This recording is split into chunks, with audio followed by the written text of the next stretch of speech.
Welcome, everyone. Beer Guys Radio. We are live. Got a lot to talk about this week. It's been an eventful week. Lots happening out there. We're going to talk about beer and tomatoes and spaghetti.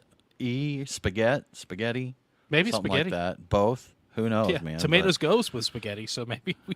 Breweries closing, breweries not reopening, races, just all kinds of stuff going on.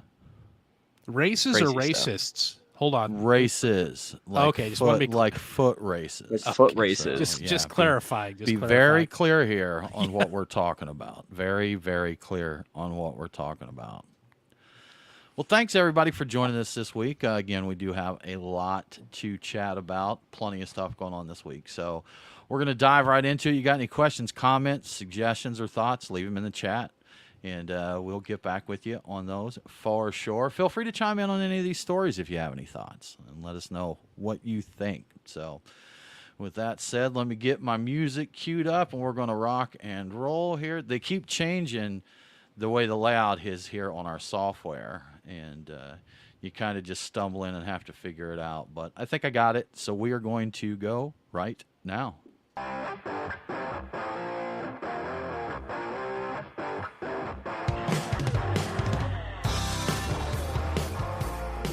Welcome to the Beer Guys Radio Show. We appreciate you tuning in to join us this week. This is episode 373. Brian, that's a lot of episodes. It is, yes. We've talked to a lot of cool people and drank a lot of beers over that, but that's a lot of running your mouths about beer. So Nate doesn't know that fatigue yet. No. You've been here 2-3 years now, Nate? 3 years this past June. Yeah. So heck, he's half of them there. Even half of that's still a good number. Wow, yeah, 3 years. Yeah, that's actually Time flies. a very long duration in It is. your particular role, yes. Yeah, and that's, I mean, a lot of folks doing podcasts, they don't survive that long, 7 or 10 episodes, and they're like, this is too hard. I quit. I quit. Yeah, we can relate. It's tough. It's not easy. We work hard for the money here, guys. We come in and we prepare and we get guests and we get stories and all that. It's a lot of work to put out this quality content that we put out here. So you better treat us right. That's right. I was waiting to fill in the last part of that lyric. Good stuff. Well, y'all, we've got a lot to talk about here. I am Tim Dennis. Brian Hewitt, how in the heck are you? What are we going to cover this week? I'm doing good. We've got all kinds of big news. We've got huge brewery closure news. We're going to talk about some ancient grains, a new record in beer sports. Maybe you didn't know there were beer sports. I wasn't sure about that, but there are, and there's a record. Cruise ships and beer tanning and all of the hot summer topics. And also we have, as we were talking before, Mike Nate. How are you doing, sir? Hello. Doing well. Happy to be here. Happy to talk about all of the news. Everything under the sun. So much news to talk about. We had some interesting non-beer discussion this week. So we got to talking about tomatoes and just getting into, fresh tomatoes and that. And I realized recently that I thought I hated tomatoes, but I don't. There's just a lot of lousy tomatoes being served out there. You go to a certain sandwich shop that is known for their sandwich artists, and they're just sad-looking tomatoes in there, man. But if you get a nice ripe tomato, it's good. And they've put tomatoes in beer before. Brian, do you know anybody that's ever put tomato in a beer? Oh, no, let me think would? about that. Oh, wait, me. I was just thinking maybe this is the Yeah. time, with all the talk about tomatoes, for Johnny Saisoni to make a return. That was my tomato basil Saison, which was loved by everybody 100% of the time. Yes. 100%. So in Absolutely, all honesty, 100%. it was love-hate. That's yeah. We did, you did get people that tried it and said, this is one of the best beers I've ever had. We had a friend who said, I think you guys nailed perfectly what you're going for. I just never want to drink it again. So we're like, all right, that's fair, man. That's I accept fair, that as a but win. yeah, sun-dried tomato and basil Saison. I'm kind of halfway in between the two of them there. I thought it was a good beer. It's not something I could drink frequently or a lot of.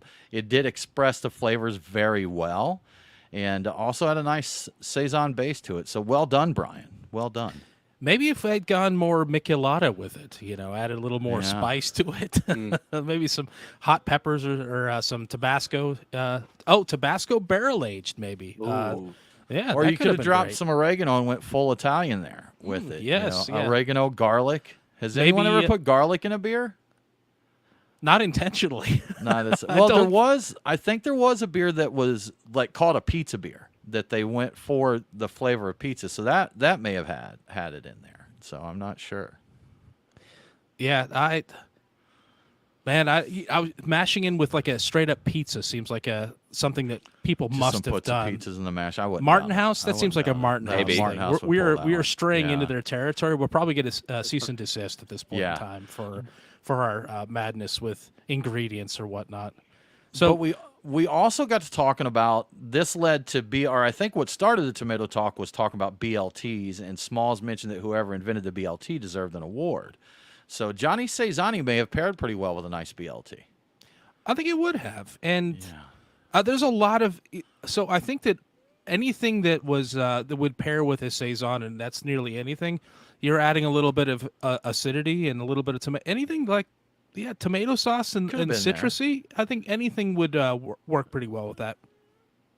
BLT sounds like a really smart idea. You've got you kind of have the fattiness in the salt from the bacon. You've got, the complementary tomato, and you got the lettuce, which is also complementary. I think it would be great. I think it'd Lettuce be, is, yeah. There's not a lot of beers that you're like, there's not a lot of people asking what they pair with lettuce.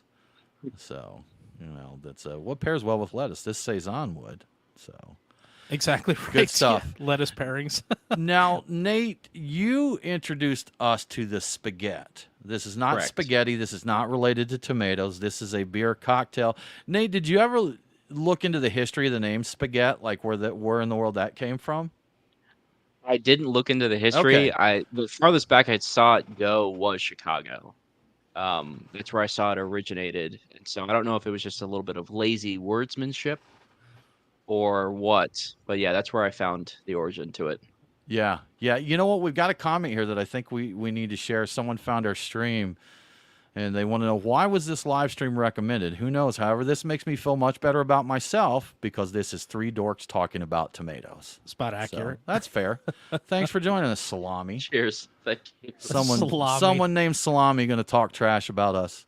They would Talking pair about well with tomatoes. the Johnny Saison, I think. Great, great. Yes, they would. Absolutely. So, but the spaghetti, Brian, you did a little experimentation with that this week, correct? I did, yeah. I was talking with some people on Twitter about the spaghetti, and one guy says, "This was too sweet. I don't like it." And it started off with people talking trash about Aperol, and Jason Pellet from Orpheus was saying, "I'm not going to tolerate this. People can't talk trash about Aperol." And I think it came around to a spaghetti, and how one guy didn't like the spaghetti because he thought it was too sweet somehow. So the Aperol, I'm thinking it's the base beer was a little sweet. Depending on where you get your lemon juice, the lemons could be on the sweeter side. So together it was a little sweet with like a Miller Lite or whatever. I didn't ask about it. Jason Pellet had a theory that if you were going to make this cocktail, you should instead be using a Pilsner, something more bitter, to add more balance, to balance out that sweetness. And so I tried it out. I tried it with a Victory Prima Pils, which is actually fairly aggressively hoppy and a little pretty bitter overall in terms of Pilsners, and I liked it a great deal. I think it really made the lemon, the citrus pop, and the hoppy notes, the herbal qualities really came out big. I don't know if I would say it was necessarily balanced, but I liked what I got. So my thought is, some people are going to like it. My guess is Tim probably wouldn't like it because it That's is what I figured, fairly yeah. bitter. It's not quite Campari level of bitter, but it's up there. And I think I would go with a less aggressive Pilsner, something a little bit more mass market, something where they dial it back a little less aggressive with the hops, and I think you would have just an absolute winner. So I do have plans to follow up at some point and try it with a different Pilsner. Now, is the recipe, is it Miller High Life that it calls for? That's what the original recipe I found called for, and I saw it two different ways. I saw it one with just Campari, and then I saw another one with the Aperol and the lemon juice. Okay. Yeah, you know what? I would try one just to to check it out and see. But I do think from the description of it, it's not something I would care for. And I think I talked about that before, and they're like, if you like, someone commented, if you like that, bitter herbal taste, then you'll enjoy it. And I'm like, well, okay, that's fair. I probably would not. So, but I'll try it. I'll see what's up. The basic Aperol, though, with Miller Lite and a little bit of lemon juice, it is on the sweeter side. I don't know if I'd ever classify that as sweet, but you might find that to be more palatable than any other variants of it, Tim. Just Yeah. It kind based on of what I know tastes from like you. a shandy when you do the Aperol and the lemon juice. Okay, gotcha. Yeah, again, I'd give it a shot. I'm game for trying something. Not going to like them all. Try it out there. So we are going to move on to our beers of the week. We want to thank our friends at the Nest for sponsoring this segment. Barbecue craft beer, Kennesaw, Georgia. Gorgeous patio. Right now, you may want to go inside. They have air conditioned space as well, rather than the patio, because it's a little hot for that. But actually, they've got a lot of fans and stuff that even when it's hot, the patio is still pretty comfortable, and it's nice to be out in the sun. But go there, check out their tacos next time you go. They've got a really nice, the Nashville hot chicken, and of course their different barbecues that they can put into tacos there. And with all those beers up on tap, they've got wine too if you're feeling wine. They have coffee, nitro coffee there. So if you're not feeling beer at the time, you can get it. But who's not feeling beer when they've got some good barbecue or wings and stuff in front of them? So again, thanks to our friends at the Nest for sponsoring our beers of the week. Now, very related to a story we're going to talk about here, Brian has got an Anchor West Coast IPA, which I believe you're sipping on right now, Brian, right? I am, yes, and it was a symbolic purchase as a result of the news. It is definitely not a fresh IPA. Let me just tell you. I was afraid of that. And well, you know what? We'll dive into it more. I was about to go off on a tangent about Anchor, but we'll talk about that a little bit more. Brian's also got a Sierra Nevada Ruthless Rye IPA, Highwire Big Boy Fileized Northeast IPA. Nate is sipping some Halfway Crooks Farina Lager from Vitamin C. He's got Greetings from Weymouth. Sure. IPA, yes, and Sweetwater Gummies Fruit Punch IIPA. So that there's been some chatter about those. That's a new release from Sweetwater. They've got a Gummies Fruit Punch IPA, and what was the other one, Brian? Tropical. Tropical. Tropical and Fruit Punch, and I have opinions about both, having tried them. So I'll be very interested in hearing what you have to say about the Fruit Punch one. Okay, yeah. See what we get into there. But those are the beers of the week. And y'all, I've been under the weather this week, so I'm not drinking. I'm not going to put any alcohol in my stomach. I have jasmine green tea that I'm drinking this week to settle my tender stomach here. So we're going to let these guys cover. If for anyone that wants to know, it's Bigelow is the brand. Bigelow Jasmine Green Tea. So if you're ever in the need of green tea. How many IBUs does it have, Tim? I imagine there might be. Well, is that measured from the actual isomerized alpha acids? Can you measure IBUs from things that don't have that? You know what? That's a good question. Yeah, I don't know. I'm not sure exactly how they measure the IBUs. So. I think it is. I think it is the alpha acids. Yeah, because there is a little bitterness unit, in a tea. Yeah. Yeah. So maybe tannic bitterness or whatever. So four, Brian, 5 4 IBUs okay. on this one. So. Yeah. So anyhow, that is our beers of the week. And Brian, let's get into it. We've been talking about it. Let's dive right in. The big story of the week. Yeah, the big news this week is after 127 years in business, the legendary Anchor Brewing Company in San Francisco is shutting down. According to a spokesperson for the brewery, it has been losing millions and millions of dollars a year, and is quote economic pressures have made the business no longer sustainable. So losing millions and millions of dollars a year, apparently at some points in time, is somehow sustainable, but it isn't right now. So they specifically cite inflation, increased competition, and just the cost of doing business in San Francisco, which is expensive without inflation. So the brewery has already brewed its final beer. The Anchor tap room will continue to operate until at least August 1st, possibly later. So if you're in the area, make sure to stop by. The writing was probably on the wall when they announced last month that they were halting national distribution and canceling their annual beloved Christmas ale. Anchor's assets will soon be put up for sale, but somebody could step in last minute and purchase the entire brewery. it would not be a first for them. Fritz Maytag bought Anchor on the verge of collapse in 1965, but so far efforts to find a buyer have been unsuccessful. So, Yeah, I think this is one. Of course, there's been a lot of chatter about it. I mean, 127 years is a long time for a brewery to be in operation. I think that, Fritz Maytag buying this, and a lot of people credit that with, if not the foundation of craft beer, the very early, forefathers of craft beer there with Anchor Brewing. And, this, I said this is sad. 127-year-old, an institution in craft beer. It's sad to see them close. But how many people that are so sad about them closing have purchased their beer frequently, or frequently enough to keep a brewery afloat there? I know me personally, the last several years, it's probably only been the Christmas ale, unless I was out somewhere in Anchor Steam or something happened to be one of the beers on tap there and might get one. But I haven't purchased them much. And Brian, I think you mentioned that you bought Steam beer occasionally. But again, we're talking 1 to 2 6-packs a year on that. Yeah, and for it's sure. just not enough. If you're there in San Francisco, I'm sure, to the locals, especially to the locals there, definitely an institution, something that's been there since their grandfathers, great-grandfathers were born. But in this climate, the way it is right now, we've got, I know here in Georgia, and I think it carries out beyond Georgia, people go to their local breweries and drink, on site, smaller tap rooms, smaller brew houses, putting out, serving the local community. We have one brewery here that either has 3 or 4 locations within Georgia, within, I guess, the extended Atlanta metro area. That's the model they went with, and it's serving them well because they're getting their locals. One of them is here where I live in Woodstock, Georgia, and they're packed. There's a lot of local love for these breweries. But, if your model is hugely dependent on distribution, which all these older breweries, the growth that they had across the country was dependent on that, at a time when there was 1,200 breweries across the country competing for shelf space compared to 9,000 breweries competing for shelf space, plus all the growth in your local beer, and it's tough. It's not a shock. It's not shocking that they've closed. To me, in my opinion, it's sad, but it's not shocking. I definitely agree. And our Christmas beer tasting session that we do every year is going to be really harmed by this because that was always a staple of it. And I love that beer. And I didn't buy it as often. You take it for granted. That's the thing. Absolutely.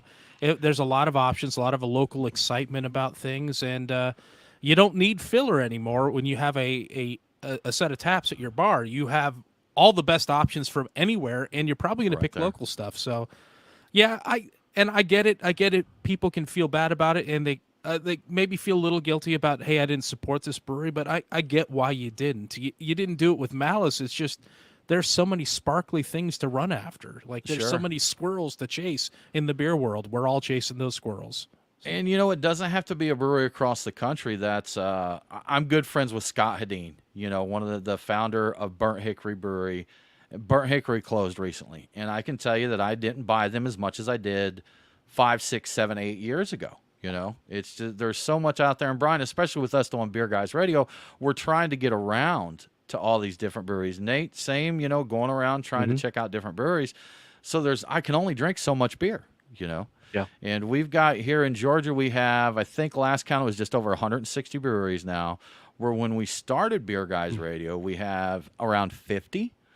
So now, even if we go to a new brewery every single week, it'd take us 3 years just to get through every brewery in the state, much less the ones coming in from everywhere else. So, there's just so much out there. Choice is great, man. I love having the choice, but that means if there's a lot more choices and they're good choices, that yours will probably not get chosen as frequently as it did when there were fewer choices. But it would be cool to see someone go in, swoop them up, and check it out. Try to keep them going there. Anchor Steam Christmas Ale. Maybe another brewery even get the rights to like Christmas Ale or something like that. We need to get with Bevana, with their model and say, hey guys, work something out here to keep Christmas Ale going.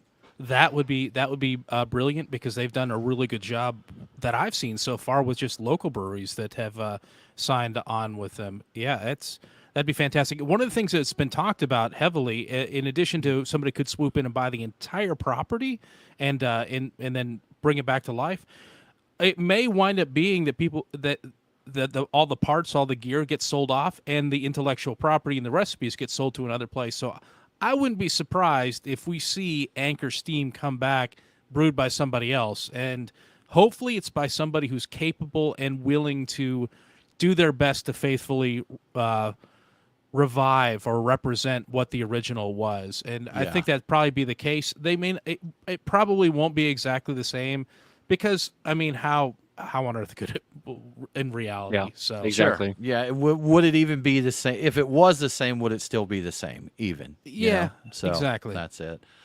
But Brian, bringing this a little closer to home here, this is an interesting story. Atlanta Brewing Company. So one of Georgia's oldest craft breweries. They started out as Atlanta Brewing Company. They rebranded to Red Brick Brewing Company. They rebranded back to Atlanta Brewing Company. Yes. And then finally they closed down. And the brewery had its struggles all throughout their history, Brian. They had equipment issues. We've been there brewing. Their brew house was old. It was ancient equipment there.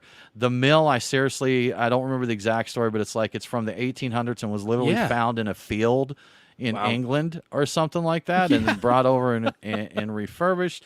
They had brewers come and go, owners come and go. Been a tumultuous history for Atlanta Brewing Company. But they closed, I believe, the end of 2022, and they announced that or mid 2022, and they announced that we were going to open another location at Underground Atlanta. For those not familiar, Underground Atlanta is, a lot of it's underground, but there's music venues and different things there. It was really hot back in the 90s as a destination, died off for quite a while, and they're trying to revitalize it now. Well, this week, Brian, or actually just today, we got word that the landlord has terminated their lease due to basically inactivity. That they Correct. said that there was no construction started, and that they said something about other terms of the lease that they were not able to adhere to, had to terminate. So it looks like Atlanta Brewing Company is not going to come back, and disappointing, I think, probably for Georgians for the same reason Anchor would be to San Franciscans, or it's historical. People are tied to Yeah. it. People in Atlanta, that was their first craft beer. That introduced them to craft beer. People talk about going to the old location for Atlanta Brewing back in the tours and tastings days. When they're like, when I was 21, that's the first place I ever drank. So there's a lot of people that are emotionally attached to it. But again, not surprising. This is something I want to bring up in a bigger sense. Is breweries that close and say they're going to reopen. I can't think of a time when that's been successfully done. And I'm sure there's been a couple, but I know just here in Georgia, we had a brewery, Abbey of the Holy Goats, that closed. I guess we're probably looking several years ago now, and said, hey, we're going to open another location. That didn't come through. We've had Atlanta Brewing Company, when they announced it just didn't feel like this was going to happen. And then the signs continue to look worse as it went on, and then we get this announcement today. But Nate, do you know of any breweries that said, hey, we're closed, we're going to reopen, and they've had a successful relaunch? I can't really think of anything. I think when you close and you have that little hiatus between tap rooms being open, it's really tough to just regain that momentum you had when you already had a tap room open. Right. Absolutely. And, Atlanta Brewing Company specifically, people were always attached to their beers, but they definitely had their high points there. And I will say that when they closed, they were not on one of their high points as far as beer quality, innovation stuff goes. So, especially in this climate, does it really make sense to do that? Brian, do you know of any that have done a relaunch successfully like that?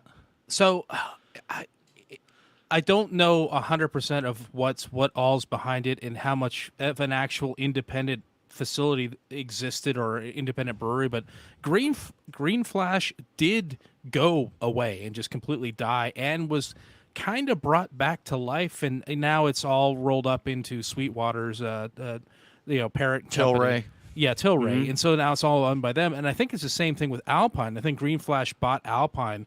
And so I think that Alpine Green Flash kind of came back to life under different investors. I don't know how much it existed. I think it was open and was serving their beer again, and then it was bought out by Tilray. So I think it does happen occasionally.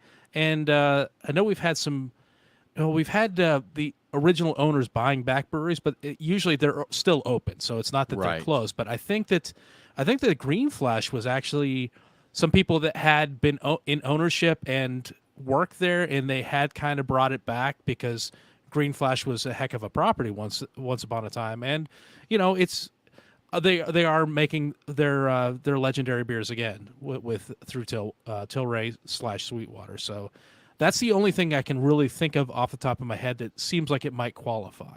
Yeah. Yeah. I'm sure that, you know what, to our listeners out there, if you know of one, please let us know. Drop us an email, hit us on the socials. We'd love to hear a success story of someone coming back from the dead, so to speak, there. So it seems hard to do. Hard to do. If you got a business that's got to the point of closing, unless there's some extremely special circumstances as to why that happened, it just doesn't seem like a great idea to bring it back. I think a bad sign is always if they're working on reopening and there's no communication whatsoever. Mhm. I'm suspicious that they're not actually working on reopening. If Yeah. they're not, the problem with Atlanta Brewing Company is it was dormant for months, and I was checking. I was actually looking at their social media because I like Atlanta Brewing Company / Red Brick, and they did posts this year, and I got excited because there were a few posts and they were talking about their beers.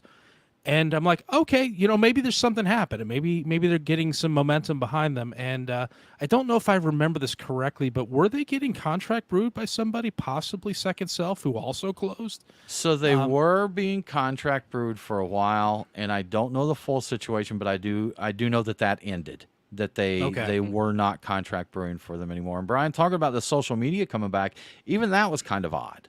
Like they're Yeah. saying, "Hey, go get our beers," and as far as I know, no one was making them at the time. And when people were asking questions like, "Hey, where are these beers?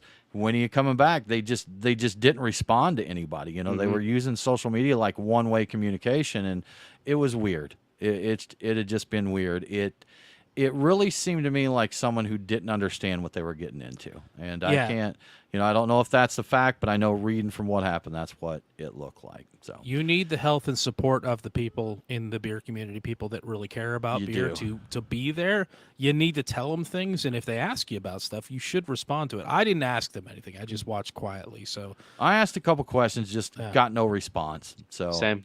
So be Yeah. it. So be it. Well, Brian, you mentioned health and support. And you know me, I'm very into health and fitness and such. course. And I hear that there's a very important competition that has a new champion. You are correct. In this week in the craft beer sports news, we have a new women's champion world record beer mile. And I'll be honest with you, I had no idea there were records kept for beer miles, but yeah, here we are.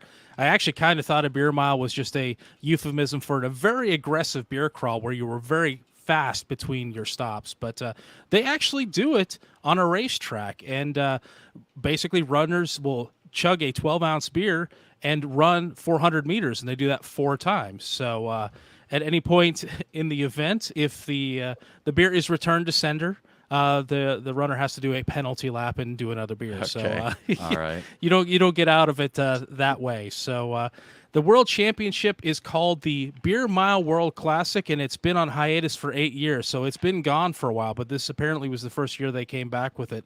This year, Elizabeth Lassiter, who can run a 5-minute, 11-second mile without beer, won the whole thing and set a record with 6 minutes and just under 4 seconds. So she can, chugging beer, run faster than me any day of the week. Of course, they have to do. They have all sorts of stats, so they know it was taking her an average of 72 seconds to down a beer, which kind of seems a little slow to me because I've seen people who, can swirl a bottle around and finish it off in a Yeah. In seconds basically. But you know what? They can't run; they can just drink fast. So the event was a clean sweep for Team America or Team USA. So everybody start chanting USA. Based on the pictures, it looks like everybody drinks from a different beer bottle. So I think you can pick your beer. I believe Lassiter was drinking a Blue Moon of all things, which doesn't seem like the Okay. most ideal beer for running. But what do I know? I can't run a 5-minute mile. So there we go. This is cool. I love that this is a thing and people are keeping stats for it. It's like the triathlon. If you're weak in swimming, then you better be good on your bike and your run, stuff like that. So Yeah. if you're weak in your chug, you got to be a runner. And that's it. Yeah, Patrick, it sounds like you can choose. Maybe we should get one, the stout mile, the Oh yeah. barley wine mile. So Oh, nothing but yeah. to high gravities. The 14% Yeah, beer mile. absolutely. If you, Lactose, like a heavily oh, lactose beer mile. the Get you milk some stout milk. beer mile. Yes, get some milk in there and run. Oh If And we're my we gonna need god. to have do it in Texas in July because according to our buddy Stan, the heat index it was 106 in Fort Worth. So, a good way to cool down if you're in Fort Worth, go visit our buddy Stan at Neutral Ground Brewing Company and try some of his beers there. He's got a King Cake Stout, Oh which yeah. are a King Cake beer. I don't think it's a stout. I don't think it's a stout. No. But you know what? Fun fact, I got to throw this in there. One of the beers that Stan has on tap is Synesthesia Saison. And if you've followed Beer Guys Radio for a while, you would know that that is mine and Brian's homebrew recipe that we won some medals for. Stan, like I said, we're good buddies. So when he opened his brewery, he said, "Hey guys, can I use this for our Saison recipe?" And we were thrilled to have him do it. So that is on at Neutral Ground Brewing Company in Fort Worth, Texas. So the Beer Mile, good stuff, guys. Let's shout out to our awesome supporters. Nate, you got something for us for a little truck and tap action, sir? I got something for us. Hey, Brian, speaking of you, struggling with your 5 minutes beer mile record, we've got a great idea for you to be able to train a little bit. Oh, some How do training. you how do you feel about running laps around the block and trying different beers with every lap? Well, I like the trying the different beers. I'm not sure about the running around the block, but go on. Well, Truck and Tap is your ideal training ground. They've got 3 locations, Woodstock, Duluth, or Alpharetta. And, with 20 taps to choose from, you could try a different beer each lap in each location. And, when you do that, it's what's called cross training.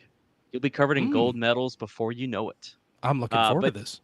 but then when you get done with your beer mile, if you want to recover and do a little carb loading, you can grab a bite from one of the rotating food trucks. What sounds better, tacos in Woodstock, Vietnamese subs in Duluth, or burgers in Alpharetta?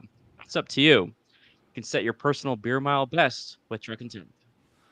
I'm gonna be the trainer that just sets at truck and tap, just drinking beer and eating subs. So every time you Yeah, come around, I'll yell at you angrily. Is that all you've got? It's like chug, chug, chug. Chug, chug. Yeah, I got you this absolutely. dragon's milk stout here. Yeah, Drink. yep. That's Brian, fan- if we could go to Terrapin Brewery Atlanta as well, and there's plenty of room there at the Battery. We could run around the block there and get some training in. So bigger Terrapin's block. Yeah. probably got something to work for us, right? Absolutely, yeah. If you're heading over to the Battery in Atlanta, you gotta go to the Terrapin Brewery and Tap Room. It's like you don't have to. The Braves don't have to be playing for you to show up. They may not. It's well worth the trip to go there. They're always pouring some of your favorite beers. They've got. I don't even remember what the actual count was, but it seemed like 20 beers the time I was there. A lot of variety. You could run your lap around the Battery and come in and get a new beer each time. And because you could take the beer with you, because you can wander around the grounds there with your beers, and you can go into the when the games are played. Obviously, you can take your games into the stadium as well. But yeah, they're constantly adding new R&D beers, so you can try something experimental while you're doing your beer run. They brew those on their 5-barrel pilot system, and it's right inside of the stadium there where the Braves play. So they just tapped a batch of their crisp dry Kolsch and a gluten-reduced IPA called Malted Barley. So that's barley, not barley. And both of those would be great if you're training for your beer mile. So why not drop by and check it out? Go there. You don't have to run if you don't want to. And while you're there, obviously get some of that great barbecue that they're serving. So go to Truck and Tap, and then go And to then Terrapin go, Brewery right. Atlanta. Yes, go Do to both of them. Yes, do both. Absolutely. Yeah, Brian, you and I tried that Kolsch when it was on the Bright tank there, and it was phenomenal. It wasn't even so ready good. yet, so I got to get back and get some more of that. And they also have the core beers on there, Brian. So if you're a Hopsecutioner fan or something like High and Hazy, they've got those Georgia staple beers on there as well. So Absolutely. thank you Yes. so much to Terrapin Brewery Atlanta and Truck and Tap for sponsoring Beer Guys Radio. Y'all, we're going to take a quick break. We're going to refill our glasses, and we'll be back to hang out in about 5 minutes.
All right, we are back.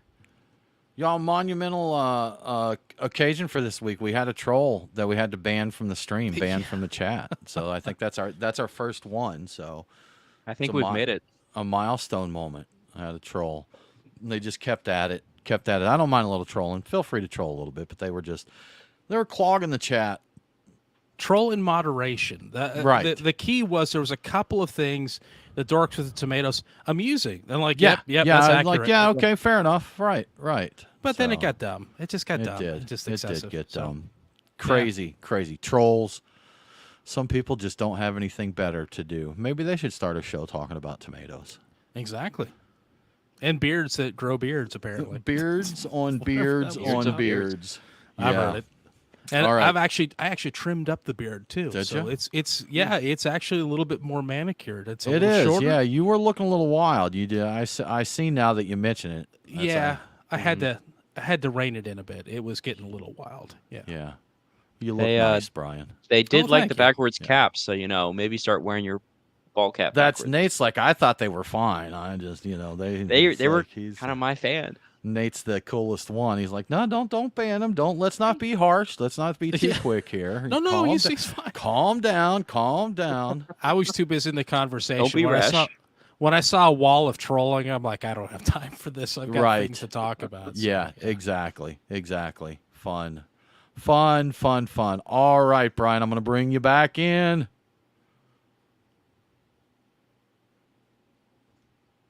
Brian, in brewing, sustainability is a big topic. Using creative grains and getting out there, and there's one recently that's being pushed a lot. We're starting to see some more beers made with it. Tell us more about it.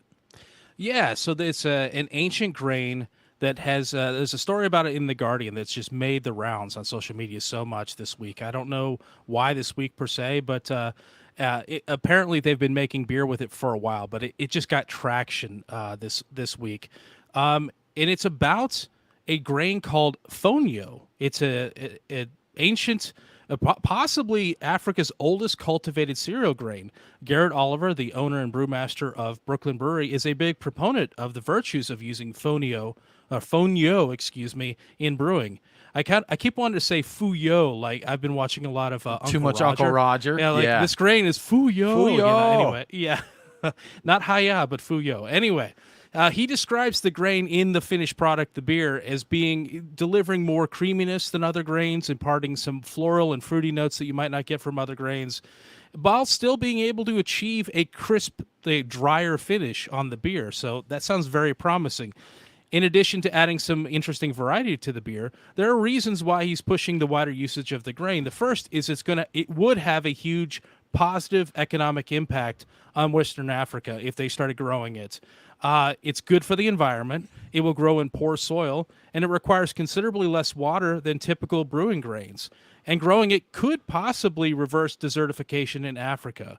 And for people with celiac disease, the grain is actually naturally gluten-free. So you would be making beers that taste probably more like beers than some of the other alternate grains, but without all of the gluten. You wouldn't have to have it removed by a chemical process. If you're interested in trying out Fonio, the Whole Foods chain carries some Fonio products, including a few beers. I think they have other things like pasta products and things like that you can find if you go looking for it. At the moment, you may have trouble finding the Fonio beer. They had one, I believe, that was released, a session IPA that was released in the spring of this year. But they are planning on releasing a new Fonio beer from Brooklyn Brewery called Fonio Rising, which will be in the fall of this year. And I believe that's going to be... I believe I saw that was going to be a Pilsner, possibly even a high-gravity Pilsner, but I'm not sure about that. So keep an eye out for it. It's a beer with a good cause, and it's an interesting grain. So I'd like to see more people make it, just so I can try it out. If you're interested in learning more about the grain, there's also a pretty cool TED Talk dedicated to Fonio. So go look for that. Okay. Now, you mentioned something, Brian. When you mentioned it was a gluten-free grain, that immediately made me think about the taste that you get, because I've had beers made with millet, and I've had beers made with sorghum, which are a couple common ingredients when you do gluten-free brewing. But have there been comments made on the Fonio about it, the flavor profile being closer to like a barley beer? I think that's the impression that they've given. They haven't explicitly said it. Now, to be fair, from looking into it, it's part of the millet family. It's related to millet, but from the sound of it, it sounds like it has a more positive final outcome in terms of beer. But the process of actually milling it and getting it separated is very labor intensive, and based upon watching the TED Talk and some other things, the actual process is required to take the grain and get it all the way to being an agricultural product that people could large scale rely on. That's still kind of missing. So they're working on getting more people interested in it, and which will drive more investment, more purchasing, and that will grow it up into a larger industry. Apparently, in West Africa, it used to be the staple crop, but it got replaced during colonialization with rice and other things that were, I think, easier to grow, or maybe not easier, but were more acceptable to people running the show, basically. Okay, So, fair yeah. enough. Fair enough. Okay, Yeah. good stuff. Hey, Nate, have you got into your gummy beer yet? I haven't, but I'm about to. All right, All pour right, that one up. Once you get a good taste of it, we're going to get your review on that one there. But until then, we've got another story that good news if you're a person that likes to cruise and get out there on the high seas. A first for Asia. Brian, do we have a brewery on a cruise ship? Indeed, we do. We've got a brewery now. It's still in development, so it's not technically out there. There is one. Before I get into this, there is in fact a brewery on a cruise ship in North America. The Carnival line has Red Frog Pub and Brewery aboard the Carnival Vista, which is an actual functional brewery, I believe. I think that they serve those products to other cruise ships, but there is one that has the functional brewery on it. Now, for Asia, they are working on building a fully functional German brewery, and it will debut above the Adora Magic City cruise liner, which will be the largest ship ever built by China. It's, as I said, still under construction. When it's completed, the 1508 brewery will produce beers that adhere to the Reinheitsgebot. Though, based on the article I read, it sounds like that's going to be 50-50. It's like some of them will, some of them won't, because they also are talking about creating beers with spices sourced from countries along the historic Silk Road, which doesn't really sound very Reinheitsgebot to me, because that's not, malt and water and hops, basically. But Right. yeah, so that's going to happen, and I've seen the pictures for it. It looks really cool. It looks like I would enjoy hanging out there, and I love the idea of brewing beer at sea. I'm guessing, didn't BrewDog do something like that many They years did ago? like one for Something like their that? show where they were doing crazy Yeah. stuff. But well, that was one thing that I wondered is, are they going to brew at sea? It just seems like that you know what? It seems like that's a risky move to have that much, boiling liquid in that. You hit rough seas and that. But maybe they can plan around that. I don't know. I've heard of freak storms coming up, and I've seen some of the videos of ships just rocking back and forth. But maybe they have modified the brewing gear to accommodate for that, or is it something where they'll brew at port and then have the beers out there, technically brewing? I'm not sure. That's an interesting idea. Now, you're not free from the possibility of waves even at port, but you'd have less of them. Like if you've got a tsunami, stuff is just going to go sideways. Yeah, They didn't say. Did you just reference a tsunami and just like casually? Yes, Brian. If there just was a a casual- tsunami, it would Whatever. most definitely impact. It's a the things there. Thursday. It's Tsunami Thursday. No big Tsunami deal. Oh, no, you know what? Thursdays. It should be Tsunami Tuesday, right? Is that? that makes Neither more one's Saturdays. I think we got to do it on Saturdays. Saturdays. Oh, because the TS sounds like S. Yeah, Tsunami Tsunami Saturday. Saturday. That's yeah, right. Yeah. That's better. That's better. Just another Saturday. It's, typical. Your It's like the casual rainy tsunami. season, you have a lot of rain, and then the tsunami season, you have a lot of tsunamis. So Yeah. Hey guys, look out! Tsunami incoming. I think that we're talking about really massive ships, and they have a considerable more amount of stability to those. I can't even say that properly because of the footprint in the water. Yeah, they're not immune to the rocking, but I've not cruised, but my understanding is they're pretty stable in terms of like seafaring vessels. So Yeah. if you build your equipment, and didn't somebody talk about using some sort of a balancing or something that could compensate for any kind of within reason, obviously, some motion. I think that you could probably still brew and boil it at sea. maybe it's something that's just really uncommon because I mean they do all kinds of cooking on ships, for Hmm. literally thousands of people. They lay out buffets and stuff. So maybe I just don't understand cruise ships. I guess unless it gets really rough, maybe it's fairly smooth. Yeah, I think that's probably the case. So yeah, you know what? I'll try it. If I ever do go on a cruise ship, I probably won't go all the way to China to do it. I mean, I would be interested Sure, in seeing that, but I might check out that red frog thing of on course, Carnival. I would do that. I'm like, oh my god, how great would that it would be? be cool. I hope the beer is good. Like you've got a captive audience, so it doesn't. I understand that it could just be okay, but I hope it's good. You know. Yeah, it would be maybe they'll start metal and we'll see some GABF medals for these cruise Oh, ship breweries or something. Or I could train for my beer mile on it because I You mean you could could, run around the deck hmm, you and could. yeah. yeah, tie all the stories back So many together. different activities there. Absolutely. Well, Brian, if there's one thing that's always a good story and that TikTok that we can count on is that they are going to do stupid things. So, and the latest trend involves beer. So, what in the heck is TikTok up to? TikTok is basically the social media equivalent of "hold my beer." Like that phrase, that's the entire social media platform. So apparently, the new thing is to slather yourself in beer before you head out and get some sun. According to the Kitty Bro science involved, the hops and the yeast activate the melanin in your skin. So you know what else really activates the melanin in your skin? Laying out in the sun without any sort of sunscreen. That does a pretty good job of activating it as well. Skin experts have been quick to advise the youthful Rhodes scholars that there are very real dangers to using this new tanning hack. For example, using beer instead of sunscreen is a good way to get sunburns, damage your skin, and possibly get heat stroke. I tell you about the future risks of skin cancer, but if you're on TikTok, we know you're only planning as far ahead as the very next weekend. So, depending on the beer you use, yeast buildup can build up on your skin, or yeast can build up on your skin and cause rashes. And there's nothing hotter for the summer than a yeast infection. So, that's great. Wow. And smelling like beer, being covered in a sticky, sugary substance is a good way to get bitten by bugs and stung by bees. So make sure you get a little bit on your lips to really plump those up. That's my pro tip for this hack. And I'm not going to tell you not to get a tan this summer because, well, you shouldn't. It's actually harmful for your skin. But please drink your beer. Don't wear it if you Yeah. could. Yeah. For internal use only, Brian. It should be on the can. This is not. Yeah. This is not sunscreen.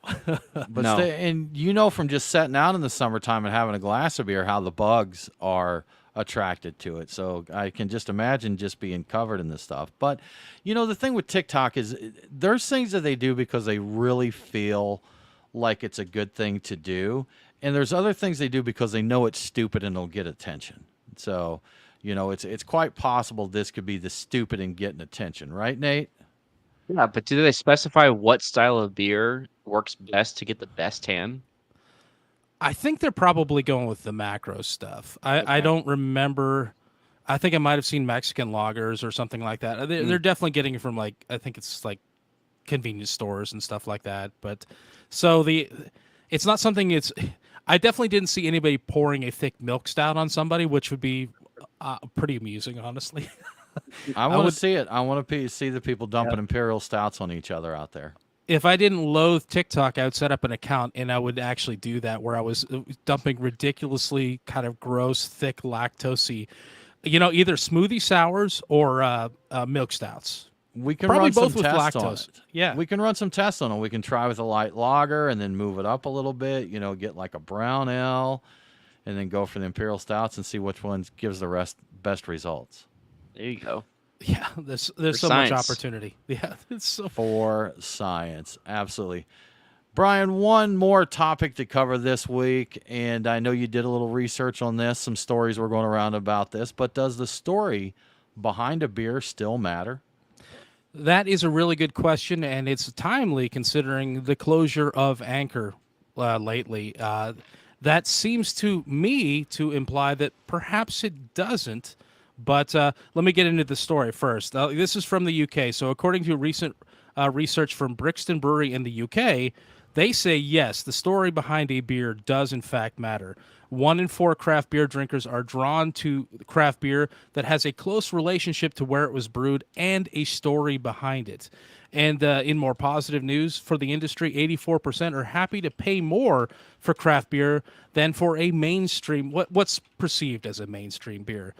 Additionally, they find that 86% of craft beer drinkers would like to learn more about craft beer. So there's still some interest in learning out there. But a fifth of craft beer drinkers are also overwhelmed by the choice when ordering craft beer. So a lot of learning is still, possible, but there's a lot of intimidation from just the volume of options. We've got analysis paralysis. We've got so many options to look at. It can hold you back if you're not really well versed in all the beer options that are out there. So Brixton seems to know what they're talking about. They've seen 124% growth in the last 12 months, and they're considered a top 5 UK brand. But so this does seem like the UK market at least has some interest in the story and the local connection of a beer. But I don't know if I think that that's still relevant here in the U.S. We're different markets, and I'm not sure if that's still the case. I don't know. What do you think, Tim? I think it does a lot, actually. I'll be honest with you. I think people are still attracted to a beer that they feel a connection with, whether it's the brewery, the beer specifically, or anything along those lines. I will give you one example. Recently, our friends at Three Taverns released a beer called Beeps. And there was a good story, retro marketing. It's a retro lager. And us knowing the brewery, having a passion for the brewery, a great story with the beer and the market. They did a retro commercial for it. A tagline, it's got to be Beeps. And, I was sold on that. We got a case. I got some in my fridge right now. Other breweries, when they tell a story behind a beer, and I feel a connection to that. There's breweries that I like because I like the brewery. I feel that their story resonates with me, or I like the people at the brewery in general. And then when they do a beer that ties that in even more, I'm definitely sold on that, man. Definitely sold on that. And I am more likely to purchase a beer that I know something about, whether it's the brewery or the specific beer. If I go out and I look on a shelf and I see a bunch of beers out there, and 6 out of 20, I know the brewery. I've tried their beer before, or I know the story. Hey, I saw a story on this. I would try them. Another example to kind of go the other direction with this, Martin House and some of the crazy beers that they do. If I was to go to the store and I saw one of Martin House's crazy beers on the shelf, I would be likely to try it because I've followed their stories on social media. And I'm like, those guys are insane, but they get a lot of hype for this. I got to check this out. So, yes, that's my 2 cents on it. Is I think it matters, and it matters quite a bit, actually. Nate, how about you? So, as a throwback to earlier in the episode, talking about not Steam, Anchor shutting down, you guys both mentioned about how you always buy the Christmas sale. Well, what sets Christmas sale apart is that it has a different story tied to it every year. It's got a different tree, different location, and a different story about that tree. And I think part of why you guys continue buying it is because of that unique story that occurs every year. So yeah, I think the story still matters. Absolutely. Yeah, every year I look forward to it. I mean, when it comes up and we do our Christmas beer show, we blind taste a lot of beers. I have to say, and you know what? I'm going to be straight up here. Anchor Christmas is not always my favorite beer in the lineup, but it's one that I look forward to the most. Yeah. I definitely look forward to it. And so with Anchor is, I guess, the way of kind of reframing the whole situation is Anchor had a story problem, but it wasn't with Christmas. It was with all the rest of their beers. They needed to develop some sort of a personal connection with the rest of their beers, which with Steam, I think that they maybe thought that everybody had that connection, but apparently the sales numbers don't say that. Or they had a connection with an older generation that just isn't able to support Anchor at this point in time. So is that what it is? Is it just a matter of they had a failure to communicate their story for everything else in the brand, and that Christmas wasn't able to keep it going, would you say? I think I'd probably get too rambly to dive into this a lot, but I think a lot of people connected with this. Okay, think of your first girlfriend, middle school, high school, or whatever, and that you dated for 3 weeks and you broke up and you were crushed for 2 days, you haven't seen her in 10, 20, 30 years, but there's still some fond memories there. And if you heard you don't have any animosity towards her, and if you heard something bad happen to her, you would feel bad. Maybe this is a terrible analogy. I don't know. But what I'm saying is people still had an emotional attachment to Anchor, even if it wasn't in the forethought. And when they heard something bad happened, this could even be an old friend, that maybe you haven't talked to in 20 years, and like, hey, I don't want to get macabre here, but hey, so-and-so passed away. You'd be like, oh my gosh, that's terrible. That's, we were such good friends. We had such good times back in my early 20s and that. And I think that's where a lot of people were with Anchor. Or maybe it's that friend that you see once a year, when you go back home to visit the parents and you go to the pub and you have a great time together again, but it's a once a year thing. So, and that's what got Anchor. A lot of people have an attachment to them. It's just a once a year relationship. That makes sense. That I think that it was the once a year relationship, because Yeah. I went out before the show, and the reason I have the West Coast IPA is I couldn't find the steam. The places that did have it, it was sold out. As soon as people found out that once a year relationship was over, they went up and bought everything they could of what Sure. it was for nostalgia. So very hard to find any more Anchor right now. It's they're selling like gangbusters, basically going Yeah. out of business. So, yeah. And we've seen that locally at breweries here that close, where we go for the last week or the last days of them open, and they're busy, And I've had brewers comment to me, man, I wish people would have shown this kind of love the last 5 years on a consistent basis. It's like when it's not going to be around anymore, then it comes to the forefront. Is that why all those carpet shops are always going out of business? Maybe Is that so, what that's man. all about? Maybe so. They like people just got carpet stockpiled because they keep falling for the marketing. They're like, what am I going to do with all this carpet, man? But they're going out of business. So I could swear there was a place down the road from me, like within a mile or two, that was there for years and always had a going out of business sales Yeah. sign on Yeah. on the thing. And at a certain point, I'm like, no, you're not. I think they finally did go, but I mean, I didn't believe it. So I mean, it. Yeah, you can. I think some places open with that marketing. Like that's their new signage is when they open it says going out of business. So I guess philosophically, if you look at it, we're all dying. We're all going out of business. that's it. You know? They're like, yeah, well, technically true. Technically true. Good stuff. Well, y'all, that wraps it up for this episode of Beer Guys Radio. Thank you so much for checking us out, for hanging out with us. We greatly appreciate it. If you enjoy what we're doing here, we would absolutely love your support on Patreon. Just go to patreon.com/beerguys. You know what? We're about to get some new t-shirts in. I got the shipping notice. We're going to have new t-shirts. If you're a Patreon supporter, we will sell you a t-shirt at cost. It's a great bargain. $13, man, for a very comfy, very nice poly blend t-shirt, and it's sexy, so you really can't beat it. But yeah, check us out, patreon.com/beerguys. Come and hang out on the Discord server with us and chat. We would greatly appreciate it. But once again, thanks for tuning in. Have a great week, and don't forget to drink local. Cheers.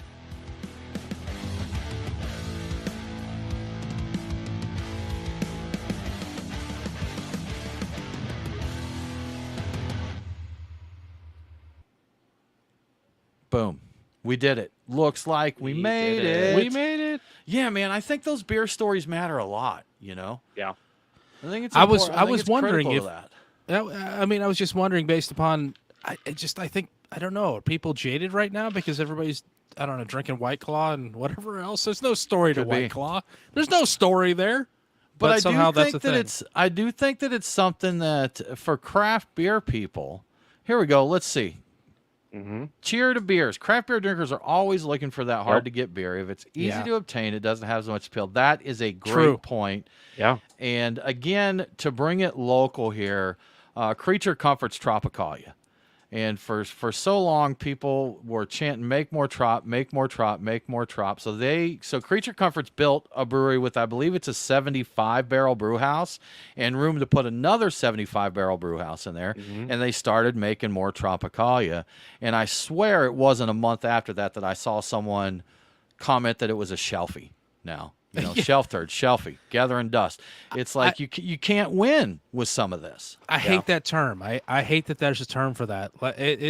That's when I see somebody talking about a shelfie, I'm like, "Oh, you're not my kind of beer person." But You know, Brian, are you guilty of putting beers in the shelfie category yourself? So Cascade. yes, Cascade was the one I was thinking about. Yeah. Purely because they were really they're expensive. They were 30, 35, $40 a bottle when you saw them, but you saw them so Right. rarely. You basically had to pick them up. And Drew Fontaine, I love Drew Fontaine, and I see them on the shelf all the time, but I don't always buy them. In the past, if I saw Drew Fontaine on the shelf, would buy it immediately, didn't care what it was. Now it's there, it's available. There's not the sense of urgency. When the sense of urgency is gone, I want it to be there, and I will buy more of it. I've got bottles all over the place of it, and I Yeah. bought some. I mean, I buy it more often than I was buying Anchor Steam, but I'm just one guy. How much? Honestly, just how one much man. beer?